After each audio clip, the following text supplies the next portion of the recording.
સ્વાધ્યાય 12.1 એનો દાખલા નંબર 1 એમાં આપણને કહેલ છે કે એક સમઘનનું ઘનફળ 64 સેમી ઘન છે.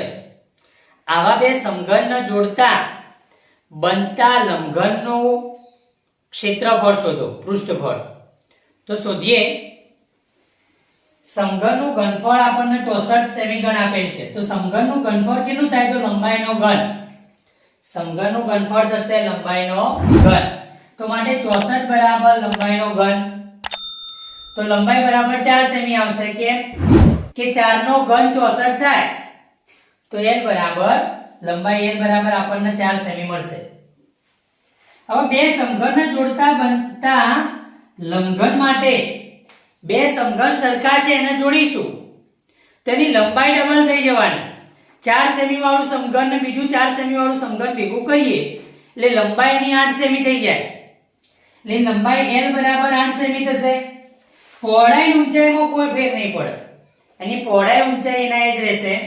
તો પહોળાઈ b બરાબર 4 સેમી અને ઊંચાઈ h બરાબર પણ 4 સેમી.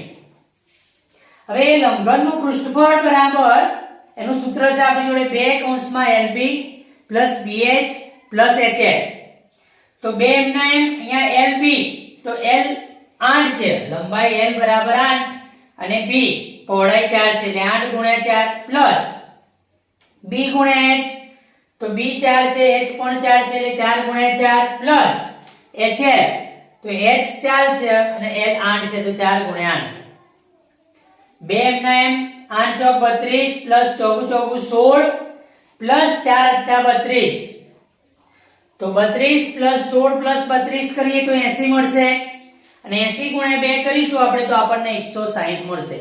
તો આ અહીંયા બનતા લંબઘનનું પૃષ્ઠફળ 160 સેમી સ્ક્વેર મળે છે. દાખલા નંબર 2 એમાં આપણને એક પાત્ર આપેલ છે જેનો નીચે અર્ધગોલક છે ને એની ઉપર બંધ બેસતો નળાકાર જોડેલ છે. એવા પાત્રની અંદરની સપાટીનું કુલ પૃષ્ઠફળ શોધવું છે. તો અર્ધગોલક અને એની ઉપર પોલો નળાકાર આ પાત્રની અંદરની સપાટીનું કુલ પૃષ્ઠફળ શોધો એમ કહ્યું છે. આપણને પાત્રની કુલ ઊંચાઈ 13 સેમી આપેલી છે અને અર્ધગોલકનો વ્યાસ 14 સેમી આપ્યો છે. અર્ધગોલક અને નળાકાર બંનેનો વ્યાસ સરખો થશે. તો અર્ધગોલકની ત્રિજ્યા બરાબર નળાકારની ત્રિજ્યા થવાની.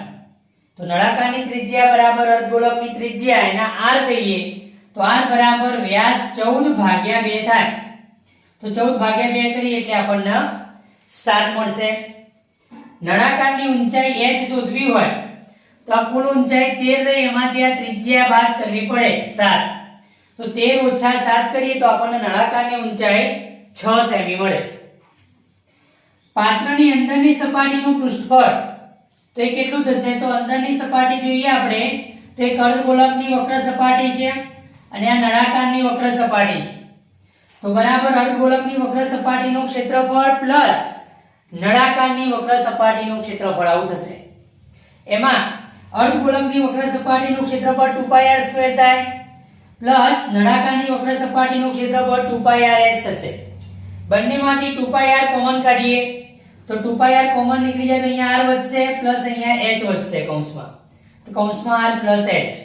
હવે કિંમતો મૂકીએ તો બે એમના એમ પાઈ ની જગ્યાએ 22/7 r ની જગ્યાએ 7 કૌંસમાં r 7 પ્લસ h 6.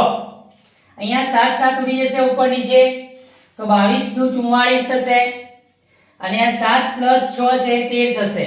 તો 44 ગુણ્યા 13 મળશે આપણને અને 44 ગુણ્યા 13 કરીએ તો 572 સેમી સ્ક્વેર આવશે જવાબ. 44 ગુણ્યા 13 કરીએ એટલે 572 મળશે અને પાત્રની અંદરની સપાટીનું પૃષ્ઠફળ આપણને 572 સેમી સ્ક્વેર મળશે. તો લખવાનું માટે પાત્રની અંદરની સપાટીનું પૃષ્ઠફળ 572 સેમી સ્ક્વેર છે.